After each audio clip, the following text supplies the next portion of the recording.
یعنی وہ صرف کلیم نہیں کرتے ہیں بلکہ ان کا دعوی ایمان سچا ہے، اور اللہ تعالیٰ مہر تصدیق لگا رہے ہیں کہ وہ لوگ سچے مومن ہیں جو جب اللہ اور اس کے رسول کی طرف بلایا جاتا ہے کہ رب اور رسول ان کا فیصلہ کر دیں تو وہ کیا کرتے ہیں، ان کا قول صرف یہی ہوتا ہے عمل کے ساتھ، سمعنا، ہم نے سنا، واطعنا، اور ہم نے مان لیا۔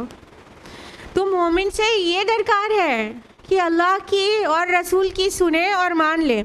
اچھا، اب غور کرنے کی بات یہ ہے، یہاں کہا تو جا رہا ہے کہ جب اللہ اور اس کے رسول کی طرف بلایا جاتا ہے کہ ان کے درمیان فیصلہ کر دے، تو کیا اللہ تعالیٰ خدا کی فیصلہ کرتا ہے؟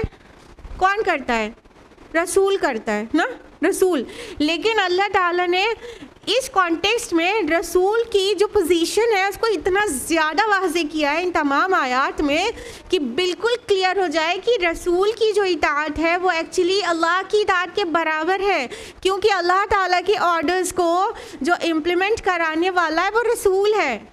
تو رسول ایکچولی فیصلہ رسول کرے گا، لیکن اللہ تعالیٰ اس کو اپنی طرف منسوب کر رہے ہیں۔ اللہ اور رسول کی طرف بلایا جاتا ہے جب اللہ تعالیٰ رسول کے ہر فیصلے کو، ہر حکم کو اپنے ساتھ بالکل ایسوسیٹ کر کے بتا رہے ہیں تاکہ یہ لوگ رسول کے پورے فرما بردار ہو جائیں، اور رسول کی فرما برداری ہی اللہ کی فرما برداری ہے۔ ظاہر میں رسول ہی آ کے آرڈر دے گا، نہ کہ اللہ تعالیٰ ان کو سامنے سے آ کے آرڈر دے گا۔ اللہ کے کلام کے بعد ہی اللہ کے رسول تمام ایک کام بیان کرتے ہیں۔ اور فرمایا کہ جو لوگ ایسا کرتے ہیں، سمعنا واطعنا کرتے ہیں، وہی لوگ کامیاب ہونے والے ہیں۔ بس اب یہاں اولئک لگا ہے، اولئک کلمہ حصر ہے، یعنی کسی چیز کو کنفائنڈ کر دینا، کسی چیز کو لمٹ کر دینا۔ اولئک بس یہی لوگ، ہم المفلحون، فلاح پانے والے ہیں۔ آیت نمبر 50 میں ابھی ہم نے ریوائز کرایا، کیا آیا کہ منافقین کے لیے اولئک ہم الظالمون، یہی لوگ ظالم ہیں، منافقین جو ہیں۔ اور اس کی کنٹراسٹ میں بالکل آ گیا کہ جو مومن ہے جن کا رویہ ہوتا ہے سمعنا واطعنا، یہی فلاح پانے والے ہیں، یہی کامیاب ہونے والے ہیں۔ تو منافقون کو کہا گیا یہ بالکل ظالم لوگ ہیں، اور یہ ظالم نقصان ہی اٹھانے والا ہے، ناکام ہی ہونے والا ہے۔ اور مومنون کو کہا گیا کہ یہ فلاح پانے والے، کامیاب ہو جانے والے، کامران ہو جانے والے لوگ ہیں جو فائز المرام ہوں گے اللہ کے نزدیک، اللہ کے آخرت میں۔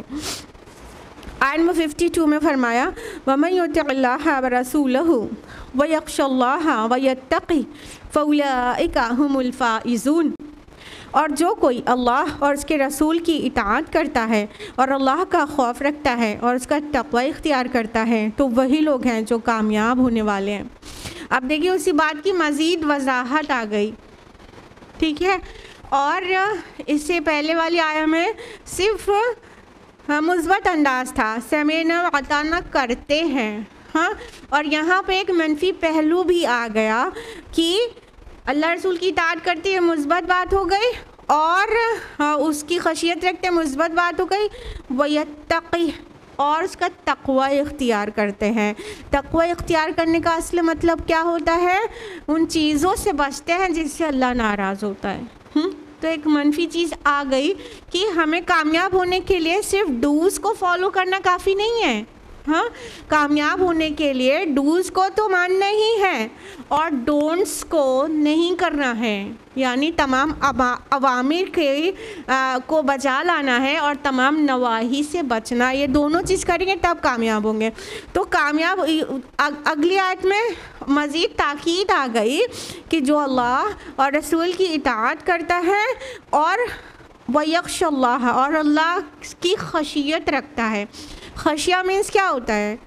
کیا ہوتا ہے؟ خشیہ مینس خوف ہوتا ہے، اور یہ کئی الفاظ قرآن میں آ رہے ہیں، خشیہ بھی آ رہا ہے خوف کے لیے، خوف اپنے آپ میں عربی ہے، خوف بھی آ رہا ہے، اور تقوی بھی آ رہا ہے جو کہیں کہیں ڈرنا معنی دیتا ہے، ٹھیک ہے، حالانکہ ہوتا ہے تقوی معنی بچنا، لیکن وہ کہیں کہیں ڈرنا معنی دیتا ہے اور میننگ فل ہوتا ہے اگر ڈرنا بھی معنی لیا جائے. تو اب یہاں دونوں چیز ایک ساتھ آ گئی, خشیہ بھی آ گئی اور تقویٰ بھی آ گیا. تو اس کو اس طرح سے ہم سمجھ سکتے ہیں کہ اللہ کا خشیت بھی رکھتا ہے اور اللہ کا تقویٰ بھی رکھتا ہے. کیا سمجھ آ رہا ہے؟ دیکھیے خشیت ایک میننگ ایسے خوف کو کہتے ہیں خشیہ جو کسی کے احترام, تعظیم اور اس کے ریسپیکٹ کی وجہ سے آئے. کسی کے رتبے اور اس کی پوزیشن کی وجہ سے احتراماً جو خوف آئے گا اس کو خشیت کہتے ہیں. ٹھیک ہے, تو اللہ تعالیٰ کی جو بزرگی ہے اس کے حساب میں ہمیں اللہ تعالیٰ سے ڈرنا چاہیے, یعنی ادب و احترام کرنا چاہیے, اس کی وجہ سے ایک ڈر ہونا چاہیے, اس کو خشیہ کہتے ہیں. اور تقویٰ بیسیکلی اس چیز کا نام ہے کہ ہم اللہ تعالیٰ کے ناراض ہونے سے ڈرتے ہوں, اللہ تعالیٰ کے ناراض ہونے والے کاموں سے بچیں, اس کو تقویٰ کہتے ہیں. تو بظاہر اس آیت میں ایسا محسوس ہوتا ہے کہ خشیت آیا ہے دل کے حال کو بیان کرنے کے لیے کہ دل میں اللہ کی خشیت ہے, اور تقویٰ لفظ بھی آ گیا تاکہ عمل کا ظاہر جو ہے وہ تقویٰ ہے. یعنی جب ہم کسی چیز سے بچتے ہیں تو ہم اپنے عمل سے کر کے ہی بچتے ہیں نا, تو یہ ہماری شریعت کو فالو کرنا اور شریعت کے خلاف کرنے سے بچنا یہ تقویٰ ہے. یعنی ظاہری بات تقویٰ سے آ گئی اور دلی بات جو دل کے اندر ہے وہ خشیت سے آ گئی. تو یہ ساری چیزیں کرنے والا, رب اور رسول کی اطاعت کرنے والا, رب کی خشیت اور تقویٰ رکھنے والے جو ہیں وہی کامیاب ہونے والے ہیں. یہاں پہ another word is there, ہم الفائزون. تو فوز مینز بھی کامیابی ہوتی ہے, تو وہی لوگ کامیاب ہو جانے والے ہیں جو یہ سب کچھ سائملٹینیسلی فالو کرتے ہیں. آیت نمبر 53, وَأَقْسَمُوا بِاللَّهِ جَهْدَ أَيْمَانِهِمْ لَئِنْ أَمَرْتَهُمْ لَيَخْرُجُنَّ. اور وہ اللہ کی قسمیں کھا کر کہتے ہیں اپنی امکانی حد تک پکی قسمیں کہ اگر آپ صلی اللہ علیہ وسلم انہیں حکم دیں تو وہ ضرور نکلیں گے. قُلْ لَا تُقْسِمُوا طَاعَةٌ مَعْرُوفَةٌ. آپ ان سے کہیے تم لوگ قسمیں نہ کھاؤ, بس معروف طریقے سے اطاعت اختیار کرو. إِنَّ اللَّهَ خَبِيرٌ بِمَا تَعْمَلُونَ. یقیناً جو کچھ تم کر رہے ہو اللہ اس سے باخبر ہے. اب یہ کس کی بات آ گئی بیچ میں بتائیے؟ ابھی 2 آیات میں مومنون کی بات ہو رہی تھی, اب یہ کس کی بات ہے؟ قسمیں کھا کھا کر کون یقین دلاتا ہے ہم سچے ہیں, ہم کرنا چاہتے ہیں؟ منافقون. تو کانٹیکسٹ پیچھے سے تو چل ہی رہا ہے, پھر منافقین کی بات آ گئی کہ یہ آپ سے قسمیں کھا کھا کر اور اپنے کو دکھا رہے ہیں پکی قسم کھا رہے ہیں. اللہ کے رسول, اللہ کی قسم ہم بالکل سچے ہیں, اس بات کو ہم اس وجہ سے نہیں مان سکتے کہ بیوی بیمار ہے, بچہ بیمار ہے, یہ مسئلہ ہے, وہ مسئلہ ہے, اللہ کی قسم ہم سچ کریں. ہاں اگر آپ کہیں تو ہم ضرور اطاعت کریں گے. کیا مطلب ہے؟ ایک بار کا کہنا اطاعت کرنے کے لیے کافی نہیں تھا؟ اللہ کے نبی صلی اللہ علیہ وسلم ایک ایک کے جا کے خوشامد کریں, ایسا تو نہیں ہو سکتا.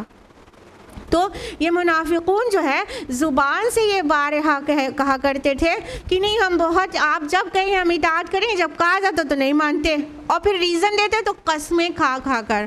قسمیں کون کھاتا ہے؟ ہاں بالکل صحیح, آپ لوگ ایک دم اچھی طرح یہ بات سمجھتے ہیں. اس کا مطلب کہ قسمیں جھوٹا انسان کھاتا ہے. کیوں؟ جو انسان سچا ہے اس کا کہہ دینا ہی کافی ہے نا. سچے کا سچ بھی سماج میں آیا رہتا ہے اور جھوٹے کا جھوٹ بھی کھل ہی جاتا ہے. کلیئر؟ تو جو انسان سچا ہوتا ہے وہ بات اپنی بنا قسم کے بس کہہ دے گا, اسے مانا جائے گا کہ سچ بول رہا ہے, سچی بولتا ہے تو سچ بول رہا ہے. لیکن قسم کھانے کی ضرورت کس کو پیش آئے گی؟ جس کا جھوٹ اکثر سوسائٹی میں کھل کے آتا رہتا ہے. اب وہ کوئی بات کہے گا تو اسے یقین دلانے کے لیے قسم کا سہارا لینا پڑے گا کہ نہیں اللہ کی قسم ہم سچ بول رہے ہیں, اور وہ 8 میں سے 2 بار سچ بھی بول رہا ہوگا تو کوئی یقین نہیں کرے گا, اس لیے اسے قسم کھانا ہی پڑے گا. لہٰذا منافقون بڑی بڑی قسمیں اٹھا کر اپنی بات کو یقین دلاتے تھے اللہ کے رسول صلی اللہ علیہ وسلم کو اور صحابہ کو, نہیں ہم سچ کہہ رہے ہیں. تو اللہ تعالیٰ نے ان کو پھٹکار لگائی کہ تم قسمیں مت کھاؤ. طاعت معروفہ یہ دوہرے معنی میں آ رہی ہے. ایک تو اس کو ٹرانسلیٹ ایسے بھی کر سکتے ہیں جو ہم نے پہلے کیا کہ بس معروف طریقے سے اطاعت اختیار کرو, اور دوسری طرح سے اس کو نیگیٹو سینس میں بھی سمجھ سکتے ہیں کہ طاعت معروفہ تمہاری جو اطاعت ہے نا وہ بہت معروف ہے, ویل نون ہے, سب جانتے ہیں, تمہاری اطاعت معلوم ہے, قسم مت کھاؤ, تمہاری اطاعت جانتے ہیں. تو اللہ تعالیٰ نے پھٹکار لگائی ان کو کہ چلو چلو تم قسمیں مت کھاؤ, تمہاری اطاعت کا سب کو خبر ہے کہ تم کتنے اطاعت گزار ہو اللہ کے رسول کے. اور آگے اللہ تعالیٰ نے اپنے خبیر ہونے کا خبر دے دی کہ جو کچھ تم کر رہے ہو نا اللہ تعالیٰ اس سے باخبر ہے. تم قسمیں کھا کھا کے رسول کو یقین دلا لو اور مومنون کو یقین دلا لو کہ تم سچ کہہ رہے ہو کہ اللہ تعالیٰ خوب اچھی طرح جانتے ہیں تمہارے اعمال کو, اور تم اللہ تعالیٰ سے کوئی چیز چھپا نہیں سکتے, تم اللہ تعالیٰ سے جھوٹ بول کے کامیاب نہیں ہو سکتے, اللہ تعالیٰ بہت خبردار ہے. دیکھیے جو آیات کا اینڈ ہوتا ہے نا اس میں اللہ تعالیٰ کی ایک یا دو صفات ویسی ہی آتی ہیں جو اس آیت سے بہت زیادہ مطابقت رکھتی ہیں, ٹھیک ہے. تو یہاں جو چیز دکھایا جا رہا ہے وہ ریالٹی نہیں ہے اور قسم کھا کہ اس کو بتایا جا رہا ہے, تو یہاں پہ اللہ تعالیٰ کا اسم آیا خبیر. اللہ تعالیٰ خوب خبردار ہے کہ تمہاری قسمیں سچی ہیں کہ جھوٹی ہیں, تم اطاعت کے لیے صرف کہہ رہے ہو کہ واقعتاً کرنا چاہتے ہو, یہ اللہ تعالیٰ کو خوب معلوم ہے.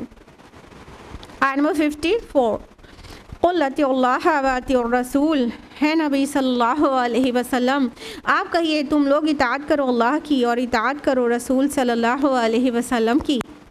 فَإِن تَوَلَّوْا فَإِنَّمَا عَلَيْهِ مَا حُمِّلَ وَعَلَيْكُمْ مَا حُمِّلْتُمْ, اگر تم منہ موڑتے ہو تو سن رکھو ہمارے نبی پر صرف وہی ذمہ داری ہے جو ان پر ڈالی گئی, اور تم پر وہ ذمہ داری ہے جو تم پر ڈالی گئی. وَإِن تُطِيعُوهُ تَهْتَدُوا, اگر تم ان کی اطاعت پر کاربند رہو گے تب ہی ہدایت پاؤ گے. وَمَا عَلَى الرَّسُولِ إِلَّا الْبَلَاغُ الْمُبِينُ, اور ہمارے رسول پر کوئی ذمہ داری نہیں ہے سوائے صاف صاف پہنچا دینے کے.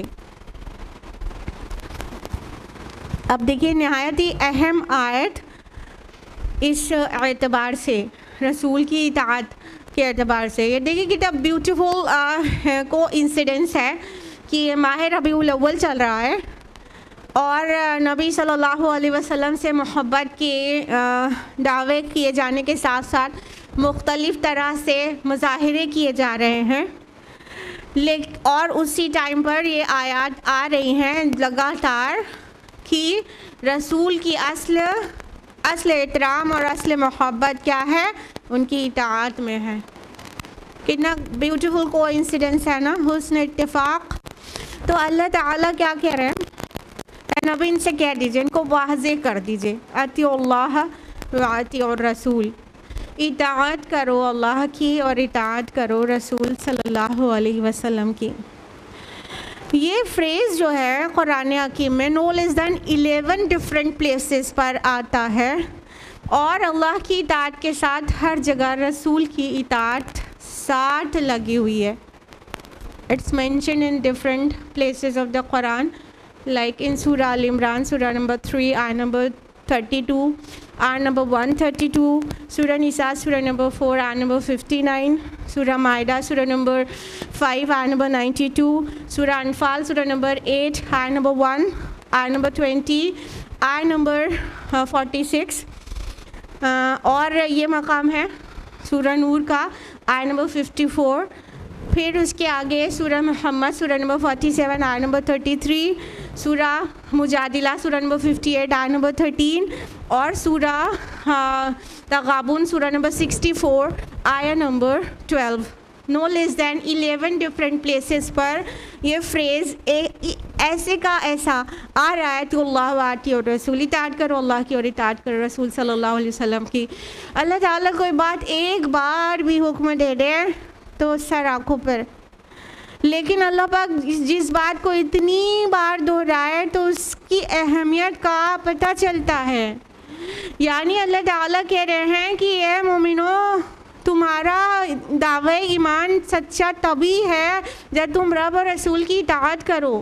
اور دیکھیے رب کی اطاعت کو رسول کی اطاعت کے ساتھ ایسے جوڑ دیا گیا ہے کہ جیسے دونوں چیز ایک ہی ہے. اور ایسے ہی یہ سمجھ کی بات نہیں ہے, کہا بھی گیا ہے. سورہ نساء سورہ نمبر 4 آیت نمبر 80 میں اللہ تعالیٰ نے فرمایا کہ من یطیع الرسول فقد اطاع اللہ, جس نے رسول کی اطاعت کی اس نے اللہ کی اطاعت کی. بالکل ہم معنی ہے رسول کی اطاعت اللہ کی اطاعت کے. ابھی ایک آیت کے بعد آیت نمبر 56 آئے گی, اس میں صرف رسول کی اطاعت کے لیے کہا گیا ہے. کہنے کا مطلب رسول کی اطاعت اور زیادہ بار کہی گئی. سوچئے ذرا اس کی اہمیت اور ذرا پانڈرنگ کیجئے اس بات پر کہ کیا آج ربیع الاول کے مہینے کو جس طرح سیلیبریٹ کیا جا رہا ہے اور جس طرح محبت کے کو ظاہر کیا جا رہا ہے کہ ہم اپنے نبی سے محبت کرتے ہیں, کیا ان کی اطاعت کا بھی وہی حال ہے؟ اطاعت میں ہے وہ وہاں پر سنتیں فالو کرتے ہیں اپنے نبی کی. مساجد تو ابھی میرے بھائی کے ساتھ یہی ڈسکس ہو رہا تھا کہ جمعہ جیسی جماعتیں اگر روزانہ 5 وقت ہونے لگے تو منظر ہی بدل جائے. مسلمانوں کی جو پستی اور زبوں حالی ہے وہ کس قدر عروج اور ترقی میں بدل جائے. یہ حال ہے. ہم جلوس نکال رہے ہیں, جھنڈے لگا رہے ہیں گھر میں اور جھنڈیاں لگا رہے ہیں پوری گلیوں میں اور روشنیاں کر رہے ہیں اور کہہ رہے ہیں کہ ہم رسول کی اطاعت گزار ہیں, ہم رسول سے کے چاہنے والے معاشق رسول ہیں. لیکن ان کے گھر میں 5 وقت کی نمازیں نہیں ہوتی. وہ ہفتے میں صرف 1 نماز پڑھتے ہیں, 34 نماز کو فرض ہی نہیں سمجھتے. اتنی بنیادی سی چیز جو نہ کرے وہ کیسے دعویٰ کرتے ہیں رسول سے محبت کرنے کا؟ رسول سے اصل محبت اس کی اطاعت میں ہے. بغیر اطاعت کے کھوکھلے دعوے, کھوکھلے منہ پر مار دینے والے دعوے ہیں. کسی کو برا لگے تو معاف کرے, منہ پر مار دینے والے دعوے ہیں کہ ہم رسول سے محبت کرتے ہیں. نمازوں کی پابندی نہیں ہے, سنتوں سے کوئی دور دراز کا رشتہ نہیں ہے سوائے کچھ ظاہری سنتوں کے. اور جو شب و روز کے ہمارے رسول صلی اللہ علیہ وسلم کے جو مزاج میں جو چیزیں تھیں, اللہ کا ذکر اور تمام چیزیں, وہ چیزیں ہمارے سنتوں میں ہمارے عمل میں دکھتی ہی نہیں ہیں. تو کس بات کی محبت ہے؟ تو اللہ تعالیٰ کہہ رہے ہیں کہ دیکھو رب و رسول کی اطاعت کرو اور سن لو کہ اگر تم منہ موڑتے ہو تو ہمارے نبی کی ذمہ داری صرف اس کی ذمہ داری جو ہے وہ اس کے اوپر ہے اور تمہاری ذمہ داری تمہارے اوپر ہے. کیا سمجھ میں آ رہی ہے اس سے بات؟ بہت سمپل سی بات ہے, ایزی ٹو انڈرسٹینڈ. کیا سمجھ میں آیا؟ نبی کی ذمہ داری کیا ہے؟ پہنچا دینا. بالکل صحیح, تبلیغ کر دینا نا. تو بس ان کی وہ ذمہ داری ہے. تمہاری ذمہ داری کیا ہے؟ اطاعت کرنا, عمل کرنا. ہاں, تو تم رسول کا جو اپنا کام ہے ان کو کرنے دو, وہ کر رہے ہیں. جیسے منافقین جو ہے کبھی نبی صلی اللہ علیہ وسلم پر ایسے اس کو بہتان ہی کہیں گے کہ شک کرنا اور بہتان لگا دینا کہ اے اللہ کے نبی ہمارے ساتھ عدل کریے. اللہ کے رسول صلی اللہ علیہ وسلم ناراض ہو گئے, کہا ویلک ومن یعدل اذا لم اعدل, ارے برباد ہو تم, میں عدل نہیں کروں گا تو کون کرے گا؟ مطلب اتنی بڑی باتیں کہہ دیتے تھے. تو اگر نبی صلی اللہ علیہ وسلم پر ان کو عدل کا شک ہے تو ٹھیک ہے نا, وہ ان کے ساتھ ہے. تم اپنا دیکھو, ہر انسان کو اپنا دیکھنا چاہیے. یہاں پہ اللہ تعالیٰ نے 2 ٹوک انداز میں بالکل واضح کر دیا ہے کہ دیکھو ہمارے رسول کی جو ذمہ داری ہے اس کے اوپر ہے. تمہاری جو ذمہ داری, اپنی ذمہ داری کو سوچو, اپنا سوچو تمہارا کیا بنے گا. اپنا دیکھو, اپنے اعمال دیکھو. کیا تم مطیع فرما بردار ہو؟ کیا تم ہر رسول کی مان رہے ہو؟ تو تم سے یہ پوچھا جائے گا, تم سے رسول نے پہنچایا کہ نہیں پہنچایا, رسول نے عدل کیا یا معاذ اللہ نہیں کیا, یہ تم سے نہیں پوچھا جائے گا, وہ رسول سے پوچھا جائے گا. اللہ حل بلغت, ہاں رسول نے پوچھ لیا تھا کیا میں نے تمہیں نہیں پہنچا دیا؟ رسول نے تو گواہی لے لی کہ اس نے پہنچا دیا ہے بے کم و کاست. تو تم اپنی سوچو کہ تم نے اس پہ عمل کیا اور اگلوں تک پہنچایا کہ نہیں. دس از اپون یو نا. رسول کی جو ذمہ داری ہو تم سے نہیں پوچھی جائے گی, وہ رسولوں سے ہی پوچھا جائے گا. اور یہاں پہ واضح کر دیا گیا اسی آیت کے آخر میں وَإِن تُطِيعُوهُ تَهْتَدُوا, جب تم ان کی, یہاں پہ یہ کون ہے؟ ہو کی ضمیر کس کی طرف لوٹے؟ جب تم ان کی پیروی کرو گے تبھی ہدایت پاؤ گے. ہو کی ضمیر کدھر جا رہی ہے؟ رسول صلی اللہ علیہ وسلم کی طرف. جب تک تم رسول صلی اللہ علیہ وسلم کی پیروی نہیں کرو گے تب تک ہدایت نہیں پاؤ گے. تو سن لو اے سنیوں، اے حنفیوں، اے مالکیوں، اے شافعیوں اور سو آن، کہ تم ان کی پیروی سے کامیاب نہیں ہوگے، تم امام الانبیاء کی پیروی سے کامیاب ہوگے. اللہ کے نبی، اللہ تعالیٰ نے یہ جگہ اپنے نبی کو خالی دی ہے کہ ان کی پیروی میں کامیابی ہے. اور کسی مسلک اور اپنے امام اور اپنے پیر، اپنے فقیر، اپنے ولی، ان کی پیروی کی کامیابی قرآن میں ڈکلیئرڈ نہیں ہے. جہاں تک وہ رب و رسول کے مطابق چلے ان کو فالو کرو. کہیں پہ گڑبڑائے، کہیں پہ کچھ حدیث نہیں ملی، کوئی ریزن ہو گیا، اس وقت تم سیدھا پلٹو رسول کی طرف. تو یہ مقام امام الانبیاء کا ہے. وَإِن تُطِيعُوهُ تَهْتَدُوا، تم جب ان کی پیروی کرو گے تبھی ہدایت پاؤ گے. اور ہم اپنا رخ جب رسول سے ہٹا کر ان مختلف ائمہ کی طرف ایک دم سے فوکس کر لیں گے، یا تو پھر ہم اپنے لیڈرز کو فالو کریں گے یا ٹرینڈز کو فالو کریں گے، ہدایت نہیں پا سکتے. ہدایت کا منبع اور سرچشمہ انسانی جسم میں وہ صرف ایک ہے مکمل ہدایت کا، اور وہ ہے نبی صلی اللہ علیہ وسلم. اتنی پیور کوئی ایگزامپل ہونے کے بعد اس سے کم میں ہم کیوں ایڈجسٹ کرتے ہیں بھائی؟ نہ عقل کی بات ہے یہ اور نہ ہی لاجک کی. ریشنل تھنکنگ ہمیں بڑی اچھی لگتی ہے، اتنی چھوٹی سی بات سمجھ میں کیوں نہیں آتی؟ سو دس از دا پرابلم. تو ہمیں سمجھ لینا چاہیے کہ ہمیں امام الانبیاء کو فالو کرنا ہے اور تبھی ہم ہدایت یافتہ ہوں گے. اور ہمارے رسول کے ذمہ اللہ تعالیٰ اپنے نبی کو کی طرف سے برات نازل کرتے رہتے ہیں. ہمارے رسول کے ذمہ پہنچا دینے کے علاوہ صاف صاف کوئی ذمہ داری نہیں ہے. نبی صلی اللہ علیہ وسلم نے پہنچانے میں تو کوئی کمی نہیں کی نا. 1.25 لاکھ صحابہ نے، no less than 1,24,000 صحابہ پلس مائنس بھی ہے روایات میں، اتنے صحابہ نے گواہی دی تھی کہ ہم گواہی دیتے ہیں کہ آپ نے بے کم و کاست پہنچا دیا ہے، حق نصیحت ادا کر دیا، حق دعوت و تبلیغ عطا کر دیا. تو اللہ کے نبی نے پہنچا دیا تھا. اب ہم اپنی اپنی سوچیں اور اپنی ساری محبتیں اطاعت اور اتباع سے ایسوسیٹ کریں.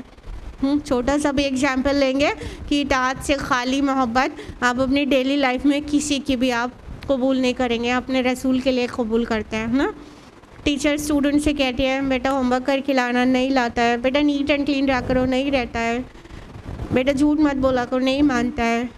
پھر اس کے بعد کہے teacher I really love you, teacher I really love you. یقین کرے گی وہ؟ یقین کرے گی؟ ٹیچر کیا بولے گی؟ کیسی محبت تمہاری؟ کیسے یقین کروں تم مجھ سے محبت کرتے ہو؟ ہاں، نہ ہوم ورک کر کے لاتے ہو، نہ صاف ستھرے رہتے ہو، نہ کوئی بھی میری بات مانتے ہو. کوئی محبت تمہاری نہیں ہے، یہ تمہاری زبان کا قول ہے خالی. نہیں مانے گا نا کوئی بھی. ہم کیسے کہتے ہیں میں رسول سے محبت کرتے ہیں اور ہم اطاعت نہیں کریں؟ تو اطاعت کرنے کے ساتھ ساتھ اتباع کرنا چاہیے اور ہر چیز اپنے نبی کے طریقے پہ کریں تو وہ بیسٹ ہوتی ہے. اپنی نبی کی ہر چھوٹی بڑی سنتوں کو جاننے کی کوشش کریں للہ، اور اس کے مطابق اپنا شب و روز اپنے نبی کی سنت کے مطابق کریں.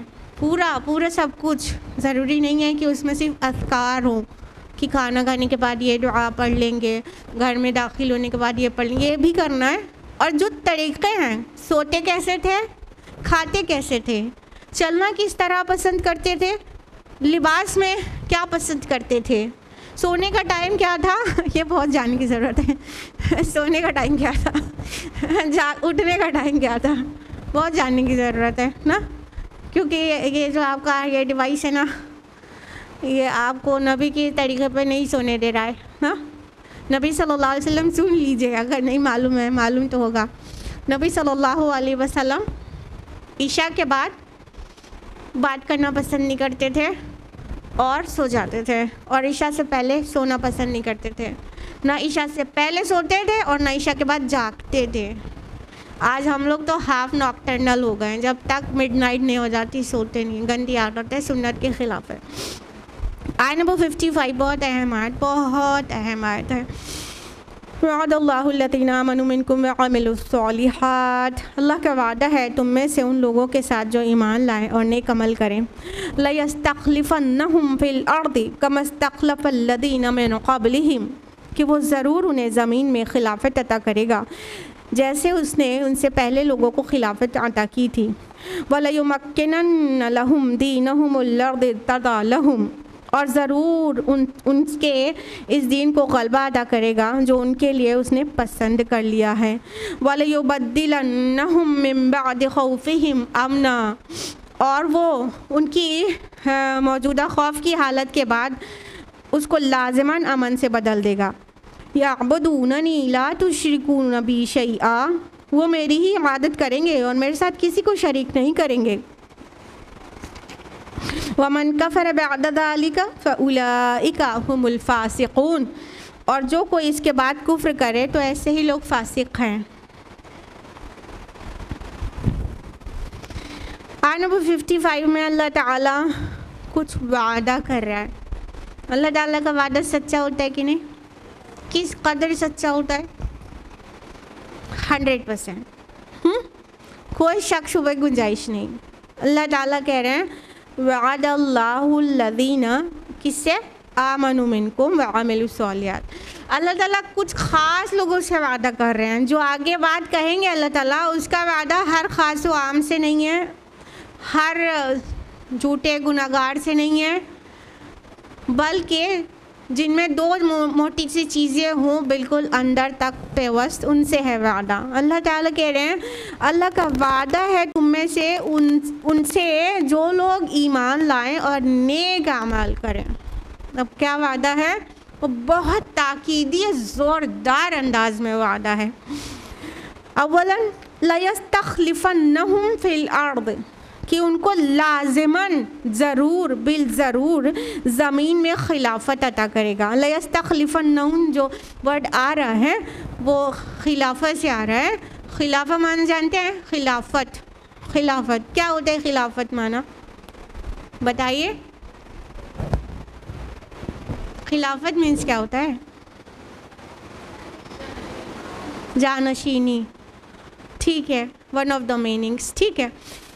ریپرزنٹیشن نا، خلیفہ ریپرزنٹیٹیو کو کہتے ہیں، یہ ایک معنی ہے خلافت کا۔ اور میں بہت اچھا لگا مولانا مودودی کی 3 ڈفرینٹ میننگس کا خلافت کی، جو کہ قرآن میں ہے تینوں ہی، اور الگ الگ معنی دے رہا ہے الگ الگ مقام پر۔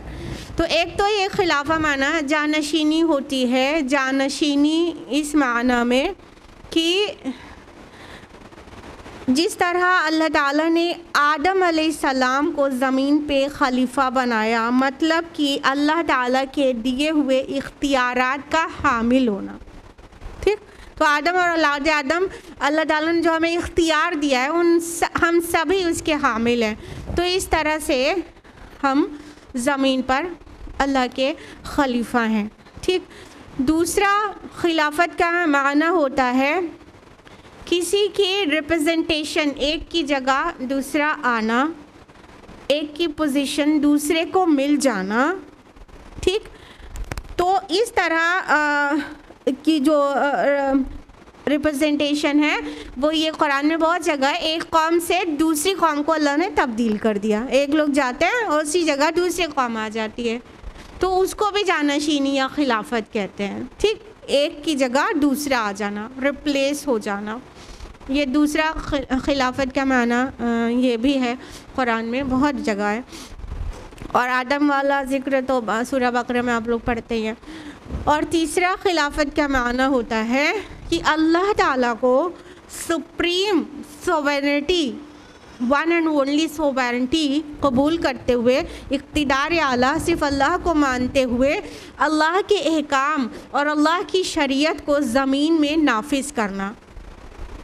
اس طرح سے جس طرح سے اللہ تعالیٰ نے سلیمان علیہ السلام کو خلیفہ کہا قرآن میں، تو سلیمان علیہ السلام کو اللہ تعالیٰ نے خلافت دی، اور ان کے والد داؤد علیہ السلام کو، یہ لوگ بادشاہ تھے، اور اس کے علاوہ اب ایک قوم کے بعد دوسری قوم کو جو اقتدار دیا، اور پھر 4 خلفائے راشدین ہیں ہمارے، ان کو اللہ تعالیٰ نے رول کرنے کا موقع دیا، اور انہوں نے اللہ تعالیٰ کے حکم کو لگایا۔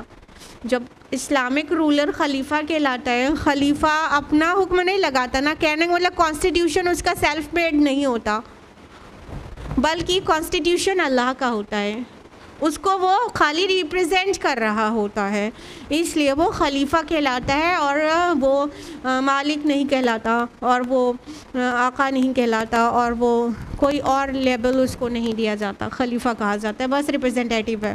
تو یہ 3 ڈفرینٹ میننگز میں قرآن مجید میں خلافت آ رہی ہے۔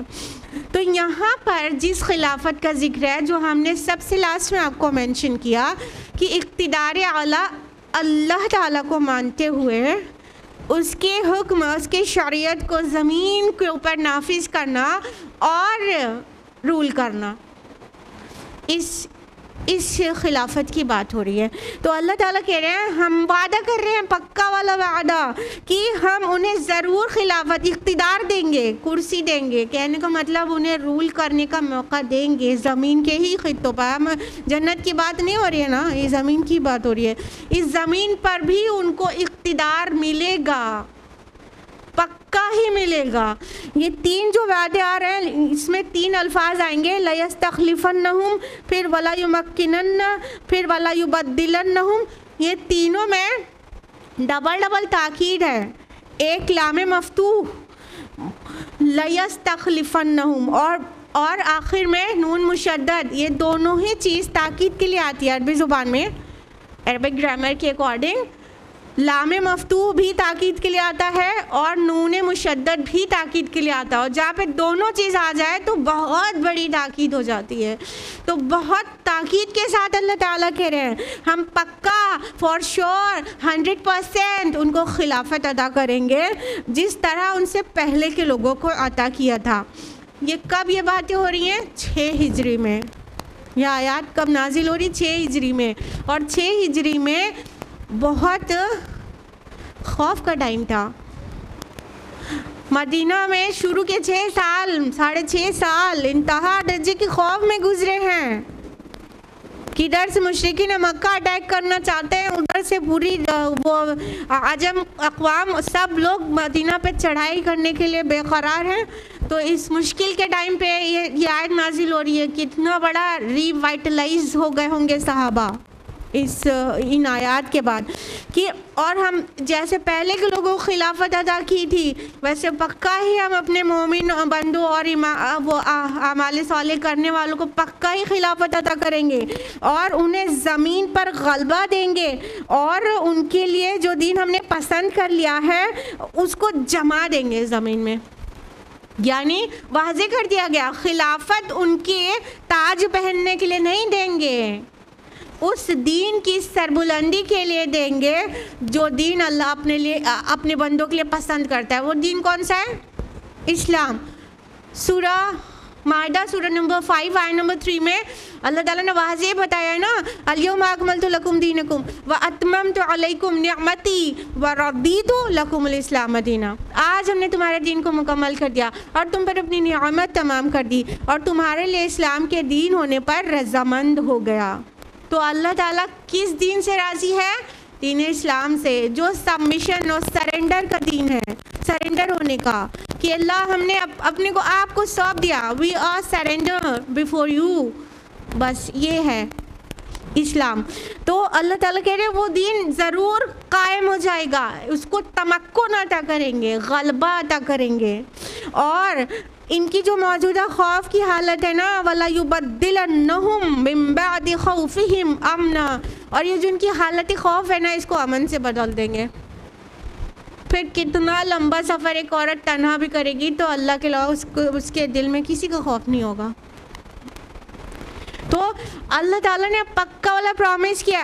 اول تو اللہ تعالیٰ نے وعدہ لفظ کے ساتھ بات شروع کی ہے, اس کے بعد جو تینوں وعدے ہیں وہ کیا ہے, لام تاکید اور لام مفتوح اور نون مشدد کے ساتھ تاکیدی انداز میں زوردار طریقے سے پیش کیے جا رہے ہیں.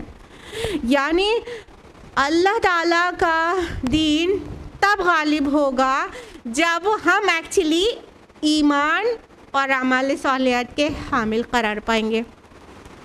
تبھی تو کنڈیشنل وعدہ ہے نا, انکنڈیشنل تو نہیں ہے کہ بس یہ زبان سے جو کہے گا لا الہ الا اللہ محمد رسول اللہ فوراً اسے کرسی مل جائے گی اور اسے اس کے دین جم جائے گا, ایسا نہیں ہے نا. پختہ ایمان اور اعمال صالح 360 ڈگری صالح اعمال, پھر ان کے ساتھ یہ وعدہ اللہ تعالیٰ پورا کرے گا. اور اگر کوئی اس کو کنفیوز کرتا ہے اس آیت کو کہ مسلمان کو غلبہ ہونا تو وعدہ تھا تو غلبہ تو نہیں ہے, ہر جگہ پوری دنیا میں مغلوب ہو رہے ہیں, تو اس نے غلط سمجھا. وعدہ کنڈیشنل ہے, مطلب کہیں نہ کہیں کمی ہمارے اندر ایگزسٹ کر رہی ہے. ہم اس ایمان اور اعمال صالحات کے حامل قوم نہیں ہیں جن سے یہ وعدہ کیا گیا. اللہ کا وعدہ جھوٹا نہیں ہوتا. اور جنہوں نے یہ کر کے دکھایا نا انہوں نے دیکھا اللہ کے وعدے کو پورا ہوتا ہے. 30 سال تک خلافت اللہ کے رسول کی رسالت کے جیسی قائم رہی. اللہ کے رسول نے پہلے ہی خبر دے دی تھی, ٹھیک ہے. تو ان 30 سالوں میں کس نے رول کیا؟ 4 خلفاء نے, ان کو خلفائے راشدین کہتے ہیں نا. تو یہ رشد و ہدایت والے خلیفہ ساری دنیا عرب اور عجم سب ڈرتے تھے, اسے رعب کھاتے تھے, ان کے عدل سے, ان کے نظام سے رعب کھاتے تھے. اللہ نے دی تھی وہ عزت, دین قائم ہو گیا تھا. رسول صلی اللہ علیہ وسلم کے ٹائم پر پورے سارے کے سارے عرب کے صوبوں میں ہو گیا تھا, اور پھر باقی عمر رضی اللہ عنہ کی خلافت تک پتہ نہیں نون ورلڈ کے اکثر حصے پہ اسلام غالب ہو چکا تھا. اللہ نے جما دیا تھا قدم, دین کو غالب کر دیا تھا, کیونکہ وہ کتاب اللہ کے حامل تھے, ایمان ان کے دل میں تھا, اور اعمال جو ہے ان کے عین قرآن کے مطابق تھے. اور وہ 6 سال اتنے خوف میں گزر رہے ہیں, اور یہ آیات جب نازل ہو رہی ہے ابھی خوف طاری ہے کہ کون سی قوم کب حملہ کر دے.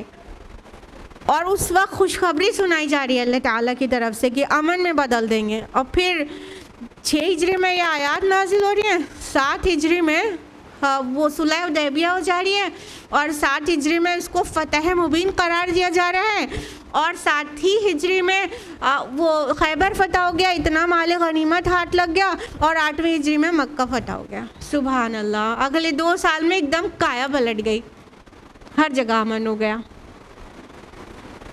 اور آخری میں 10 ہجری میں کہا موپنگ اپ آپریشن بھی ہو گیا, نکل جاؤ تم یہاں سے, جو نہیں ماننا ہے جس کو اللہ کو ایک وہ یہاں سے نکل جائے, باقی لوگ جو ہیں وہی اس لائق ہیں کہ یہاں پہ رہیں. لہٰذا ہر جگہ امن قائم ہو گیا. سبحان اللہ. یہ ہے اللہ کا وعدہ پورا ہوتے ہوئے انہوں نے دیکھا جنہوں نے اس شرط کو پورا کیا. ہم اس شرط کو پورا کرنے والے نہیں ہیں, لہٰذا ہم مغلوب ہیں. ہمیں اپنے اندر جھانکنا ہوگا ٹٹولیں, ورنہ تو اللہ کا دین غالب ہونے کے لیے آیا تھا. اللہ تعالیٰ نے اس کی خوشخبری قرآن حکیم میں 3 مقامات پر سنائی ہے. سورہ توبہ سورہ نمبر 9 آیت نمبر 33, سورہ فتح سورہ نمبر 48 آیت نمبر 28, سورہ صف سورہ نمبر 61 آیت نمبر 9. هو الذی ارسل رسولہ بالہدی ودین الحق لیظہرہ علی الدین کلہ. وہ اللہ ہی ہے جس نے اپنے رسول کو ہدایت اور دین حق دے کر بھیجا تاکہ اسے دنیا کے سارے ادیان پر غالب کر دے. اللہ تعالیٰ نے وعدہ کیا ہے کہ اللہ کے رسول جو دین لے کر آئے ہیں نا, ہدایت اور دین حق جو لے کر آئے ہیں, وہ دنیا کے سارے ادیان پر غالب ہو جائے گا. تو خالی عرب میں ہی تو ہوا تھا جب رسول صلی اللہ علیہ وسلم بنفس نفیس موجود تھے. شاہ ولی اللہ دہلوی رحمہ اللہ فرماتے ہیں کہ اس آیت کا جو اصل وہ ظہور ہے وہ تب ہو جائے گا جب دین پوری دنیا پہ غالب ہو جائے گا. تو اللہ کے رسول پوری دنیا کے لیے آئے نا کہ نہیں آئے؟ آئے نا. کوئی آیت بتائیے ثابت کرنے کے لیے اپنی بات کو. وَمَا أَرْسَلْنَاكَ إِلَّا رَحْمَةً لِلْعَالَمِينَ. سورہ انبیاء سورہ نمبر 21 آیت نمبر 107. وَمَا أَرْسَلْنَاكَ إِلَّا كَافَّةً لِلنَّاسِ بَشِيرًا وَنَذِيرًا. سورہ سبا سورہ نمبر 34 آیت نمبر 28. اللہ کے رسول صلی اللہ علیہ وسلم ساری دنیا کے لیے آئے نا پیغام لے کر، تو ساری دنیا پہ ایک نہ ایک دن یہ دین غالب ہو جائے گا، اور باقی کون بچے گا؟ جو نہیں مانیں گے وہ نہیں مانیں گے، لیکن رول اسلام کرے گا، ان کے گھر کے اندر اسلام داخل ہو جائے گا، شریعت اللہ کی لگے گی. یہ چیز ہونی ہے اور ہو کر رہنی ہے، اللہ کا وعدہ ہے. اور اللہ کے رسول نے کیا خبر سنائی ہے کہ 30 سال کون رہے گا؟ خلافت میرے نہج پہ رہے گی. اور آخر میں لمبی سی حدیثیں سب سے لاسٹ میں آتے ہیں کہ آخر میں قیامت کے قریب جو چیز ہوگی وہ خلافہ علی منہاج النبوہ پھر سے قائم ہوگی. اسی کی خبر ہم آپ کو دے رہے ہیں. جو یہ آیت بتا رہی ہے لازماً اللہ تعالیٰ استخلاف فی الارض عطا کرے گا مسلمانوں کو، جو سچے ایمان والے، پختہ ایمان والے اور پورا اعمال ان کے صالح ہوں، ان کو عطا کرے گا. آگے فرمایا یعبدوننی لا یشرکون بی شیئا، وہ میری عبادت کریں. اب ان کے ایٹریبیوٹس اللہ تعالیٰ بتا رہے ہیں، وہ میری عبادت کریں گے اور میرے ساتھ کسی کو شریک نہیں کریں گے. اب یہاں پہ کون سی عبادت اور کون سے شرک کی بات ہو رہی ہے؟ موٹے طور پہ تو سب آن دا ہول جو کچھ بھی آپ عبادت اور شرک کو سمجھتی ہیں اس کی بات ہو رہی ہے، لیکن یہاں پر جو کانٹیکسٹ ہے وہ کیا ہے کہ قانون اللہ کا لگ جائے گا. یہ اللہ کا دین نافذ ہوگا تو شریعت تو قرآن کی ہوگی نا، تو یہ والا شرک نہیں کرے گا کوئی. یہ کائنڈ آف شرک ہے نا کہ اللہ کی زمین پر بندوں کے قانون لگے ہوئے ہیں. زمین کا 1 انچ ٹکڑا بھی نہیں ہے پورے ورلڈ میں. دس ٹائم اتنا انفارچونیٹ ٹائم ہے، یہ 1 انچ کا ٹکڑا بھی نہیں ہے زمین پر جہاں 100% اللہ کا قانون نافذ ہو. انا للہ و انا الیہ راجعون. تو یہ بھی ایک کائنڈ آف شرک ہے. جب شریعت اللہ نے نازل کر دی ہے تو ہم غیر اللہ کے قوانین پر مطمئن رہیں اور آرام سے سوئیں، اپنے مسندوں پہ آرام کریں اور اے سی میں سوئیں، اور ذرا فکر نہ ہو تو ایک کائنڈ آف شرک ہے، اجتماعی شرک ہے، اجتماعی کفر ہے. اللہ معاف کرے ہم سب کو اور توفیق دے کہ ہم اس کام کی جہد کریں. تو فرمایا وہ جب دن وہ بندے ہوں گے نا شرک نہیں کریں گے، یہ والی بات بھی مانیں گے کہ اللہ کی زمین ہے، اللہ کا قانون لگا دیں گے. اور اس کے بعد بھی جو کفر کرے گا تو وہی فاسق لوگ ہیں. اب اشارہ کس کی طرف ہے کہ اتنا سب کچھ اوپن ہو جانے کے بعد بھی جو نہیں مانے گا اصل میں وہی فاسق ہے. وہ اس کے اندر خیر کا کوئی پہلو ہی نہیں تھا، کوئی رمق ہی نہیں تھی، تو وہی نہیں مانے گا. اتنا کھلنے کے بعد دیکھیے ٹف ٹائم میں ایمان پہ چلنا اور اعمال صالحات کرنا مشکل ہوتا ہے، لیکن جب سب سازگار حالات ہو جائیں اس کے بعد بھی نہ مانے تو کتنا ناہنجار ہوگا وہ انسان نا. تو بس اب جو نہیں مانے گا وہ فاسق ہے، اور جو فاسق ہے بس وہی نہیں مانے گا، باقی تو سب ہی مان لیں گے. تو یہ ہے اس آیت میں زبردست خوشخبریاں اور وعدے. آیت نمبر 55 اس کو گھر میں پونڈر کریے گا آپ لوگ. آیت نمبر 56 میں فرمایا وَأَقِيمُوا الصَّلَاةَ وَآتُوا الزَّكَاةَ وَأَطِيعُوا الرَّسُولَ لَعَلَّكُمْ تُرْحَمُونَ. اور نماز قائم کرو اور زکوٰۃ ادا کرو اور رسول کی اطاعت کرو تاکہ تم پر رحم کیا جائے. دیکھیں اس کو اس آیت کو اس آیت کی کنٹینیویشن میں بھی سمجھ سکتے ہیں کہ اللہ تعالیٰ فرما رہے ہیں کہ یہ جو استخلاف الارض کریں گے نا وہ ایکچولی یہ چیزیں ضرور کریں گے، اور تم کو کرنا ہے تو یہ چیزیں ضرور کرو.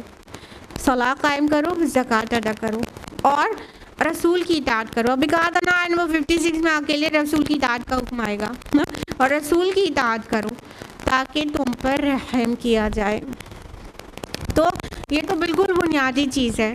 اتنے غم کے دن چل رہے ہیں کہ جمعہ کی صلاح میں جتنے نمازی ہوتے ہیں کہ باقی نمازیں 34 اور بھی تو نمازیں فرض ہیں بھائی، خالی جمعہ تو فرض نہیں ہے، لیکن اللہ کے ان بندوں کو صرف 35 نمازوں میں ایک یاد رہتی ہے اور 34 بھولے رہتے ہیں۔ اس کو صلاح قائم کرنا کہتے ہیں، ہفتے میں ایک بار نماز پڑھنے کو صلاح قائم کرنا کہیں گے۔ سبحان اللہ۔ کوئی نماز اپنے وقت سے ادھر ادھر نہ ہو، جماعت کے ساتھ ہو، پابندی کے ساتھ ہو، کوئی مس نہ ہو، خوشی اور خضوع کے ساتھ ہو، تب قائم کیا نا، اقامت صلاح اس کو کہیں گے۔ تو اقامت صلاح ہو اور زکوٰۃ کی ادائیگی ہو۔ دیکھیے اگر زکوٰۃ مسلمان ہونے کے لیے دو جو ہے اتنی بیسک چیزیں ہیں کہ اس کے بغیر مسلمان ہونے کا تصور ہی نہیں ہے۔ I'm telling you literally this is so۔ آپ قرآن کی اور کئی آیاتوں کو پونڈر کریں گے تو آپ کو سمجھ آئے گا کہ ایمان کے بعد اقامت صلاح اور ایتاء زکوٰۃ یہ دونوں چیز کا ذکر ایمان کے ساتھ ساتھ ہی لگا ہوا ہے۔ اس کے بغیر تو کوئی مومن سمجھے ہی نہ اپنے آپ کو۔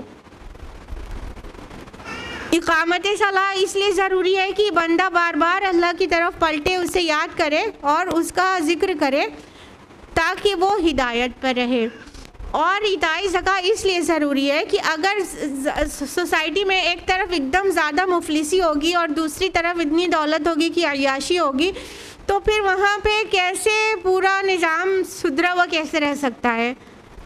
اور جب اتنی مفلسی ہوتی ہے، ہم بہت اس بارے میں سوچتے ہیں کہ جب انسان کے پاس کوئی فزیکل بہت زیادہ پین ہو یا بہت غریبی ہو تو عبادت تک میں دل نہیں لگتا، ایسا ہوتا ہے نا؟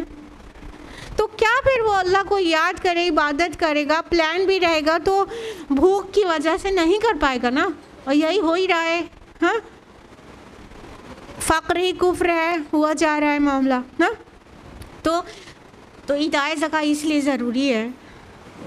ایتاء زکوٰۃ سے سوسائٹی میں اکانومک بیلنس مینٹین ہوتا ہے اور کوئی اتنا غریب نہیں رہتا کہ اس کی بیسک نیڈز بھی پوری نہ ہو، اور کوئی اتنا امیر بھی نہیں ہونے پاتا ہے کہ وہ عیاشی پہ آمادہ ہو جائے۔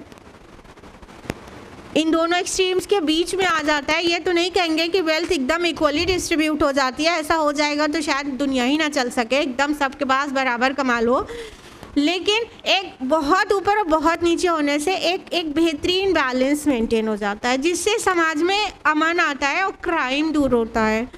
تو صلاح اور زکوٰۃ کے بغیر تو مسلمان ہونے کا تصور ہی نہیں ہے۔ جس کے پاس اتنی دولت ہو کہ وہ نصاب لیول پہ پہنچ رہی ہو اور وہ بخیلی میں وہ زکوٰۃ نہیں دے تو اس کو اپنے ایمان کی خیر منانی چاہیے، اور جو بالغ ہو اور اس کے بعد نماز نہیں پڑھے تو اس کو اپنے ایمان کی خیر منانی چاہیے۔ فرمایا اور رسول کی اطاعت کرو تاکہ تم پر رحم کیا جائے۔ ہم اللہ کی رحمت کے بھکاری ہیں کہ نہیں ہیں؟ اللہ کی رحمت کے بغیر جی لیں گے؟ کامیاب ہو جائیں گے؟ تو پھر اگر ہم چاہتے ہیں لعلکم ترحمون میں خود کو بھی شامل کریں تو یہ بیسک چیزیں تو ایٹ لیسٹ کرنی ہی ہوں گی۔ اللہ توفیق دے۔ آیت نمبر 57، لا تحسبن الذین کفروا معجزین فی الارض، ان کافروں کی نسبت یہ گمان نہ کرو کہ وہ زمین میں اللہ کو عاجز کر دیں گے۔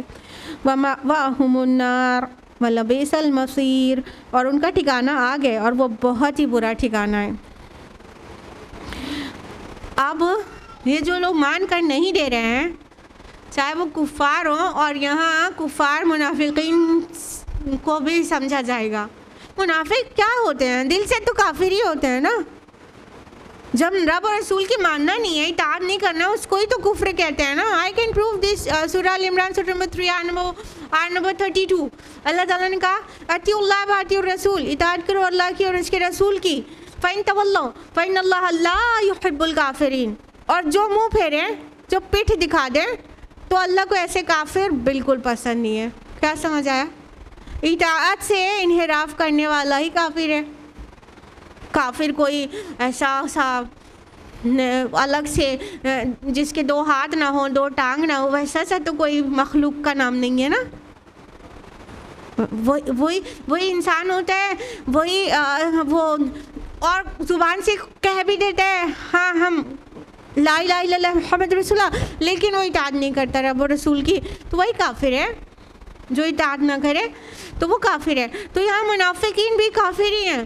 تو اور جو نہیں مان رہے، جو اس زبان سے بھی انکار کر رہے اور جو زبان سے اقرار کر کے عمل سے انکار کر رہے ہیں، وہ تھار کافر. تو اللہ تعالیٰ کہہ رہے ہیں کہ یہ کافر یہ نہ سمجھیں کہ اللہ کو عاجز کر دیں گے زمین میں. مطلب ہاں ٹھیک ہے تم کہے جاؤ ہم نہیں مانیں گے، کر کیا لوگ ہیں، یہ والا اگر ایٹیٹیوڈ ہے تو یہ نہ سمجھ اللہ کو ہرا رہے ہیں، یہ نہ سمجھیں اللہ تعالیٰ تو ان کی رسی دراز کر رہا ہے. ابھی ان کی شامت آئی جاتی ہے بس تھوڑی ہی دیر میں، اور فرما دیا گیا کہ ان کا ٹھکانہ آگ ہے اور وہ بہت برا ٹھکانہ ہے. تو اللہ تعالیٰ اگر ان سے فوراً ریونج نہیں کر رہا، ان سے بدلہ نہیں لے رہا ہے، تو یہ اور شیر نہ ہو جائیں، بلکہ ان کی شامت ہے یہ کہ ان کی رسی ڈھیلی کی جا رہی ہے، پھر اللہ تعالیٰ ایک دم سے پکڑ لیں گے اور پھر آگ میں ڈال دیں گے. تو یہ نہ سمجھیں کہ اللہ قادر نہیں ہے ان کو پکڑ لینے پر. بالکل اللہ تعالیٰ پوری طرح قادر ہے، لیکن اللہ کی سنت ہے کہ مہلت دیتا ہے. تو اس مہلت کو پازیٹیو وے میں ہی ہم استعمال کریں، مہلت کو مہلت ہی سمجھیں اور اس میں توبہ کر ڈالیں اور اپنے اعمال کی اصلاح کر ڈالیں تو خیر ہے. یہاں رکوع مکمل ہوا چاہتا ہے انشاءاللہ، اس کے آگے سے نیکسٹ ٹائم. اللہ تعالیٰ سے دعا ہے کہ وہ ہم سبھی کو قرآن مجید پڑھنے، سمجھنے، غور و فکر کرنے، عمل کرنے اور دوسروں تک پہنچانے کی توفیق عطا فرمائے. اللہ تعالیٰ قرآن کے ایک ایک احکام پر ہم کو کاربند کر دے، ہم کو اپنا اور اپنے رسول کا مطیع فرما بردار بنا لے، یہاں تک کہ وہ ہمیں پسند کرے اور وہ ہم سے راضی ہو جائے. آمین یا رب العالمین. وآخر دعوانا الحمد للہ رب العالمین. والسلام علیکم ورحمۃ اللہ وبرکاتہ.